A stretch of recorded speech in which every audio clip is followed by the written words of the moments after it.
वज़ीर तवानाई सिंध का कहना है कि बिजली बंदिश के मसाइल पर सेल बना दिया गया है। बिजली की मुसलसल बंदिश की वजह से पानी का बहरान भी बढ़ गया है।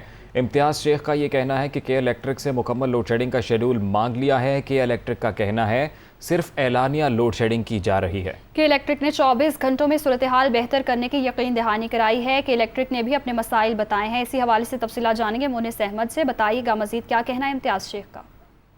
देखिए, कराची में जो बदतरीन बिजली का बहरान इस वक्त जारी है, इस पर वजीर तवानाई सिंध है इम्तियाज़ शेख और सिंध हुकूमत की जानिब से भरपूर एक नोटिस दिया गया था। उसके बाद वजीर तवानाई सिंध और वजीर आला सिंध की जो के इलेक्ट्रिक हुकाम है, जिसमें CEO के इलेक्ट्रिक मोनिस अलवी शामिल है, उनसे मुलाकात हुई और इस मुलाकात में वजीर आला सिंध ने सख्त बरहमी का इजहार किया कराची में जो बदतरीन बिजली का बहरान जारी था। और उस इजलास में उन्होंने ये तलकीन की कि कराची में बिजली की जो शेड्यूल लोड शेडिंग है उसको स्टार्ट किया जाए और अनअनाउंस जो लोड शेडिंग है उसको खत्म किया जाए। उसके बाद अब से कुछ देर कबल एक मीडिया ब्रीफिंग की है, जिसमें वजीर तवानाई इम्तियाज़ शेख का कहना था कि बिजली के मसाइल के ऊपर एक अब सेल बना दिया गया है और इस तमाम सूरत हाल में सार्फिन उसमें शिकायत कर सकेंगे। बिजली की मुसलसल बंदिश की वजह से पानी का बहरान भी बढ़ गया है। साथ साथ इम्तियाज़ शेख का ये भी कहना था कि के इलेक्ट्रिक ने भी अपने मसाइल गिनवाए हैं। उनका ये जाने से कहा जा रहा है कि SSDC की जानिब से उनको मुकम्मल जो गैस की सप्लाईज है वादे के मुताबिक वो फराहम नहीं की जा रही है, जिसकी वजह से के इलेक्ट्रिक को भी सामना करना पड़ा है। ताहम उन्होंने ये कहा था कि के इलेक्ट्रिक को तलकीन की है कि आइंदा 2 से 3 दिन में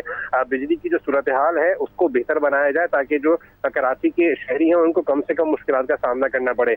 जबकि ये भी बताया जा रहा है कि NTDC की जानिब से के इलेक्ट्रिक ने ये बताया है कि NTDC की जानिब से जो 1200 मेगावाट का मुआहिदा था या 1200 मेगावाट जो फराहम की जा रही थी उसमें कमी कर दी गई है और 950 मेगावाट जो है अब बिजली NTDC से मिल रही है, जिसकी वजह से कराची के शहरियों के जो अनअनाउंस लोड शेडिंग है उसका सामना करना पड़ा है। ताहम सिंध हुकूमत की जानिब से ये कहा गया है कि अब के इलेक्ट्रिक के शेड्यूल को बेहतर बनाएं ताकि कराची को मुश्किलात का सामना न करना पड़े। जी बहुत शुक्रिया मोनिस अहमद, आपने तफसीलन अपडेट किया।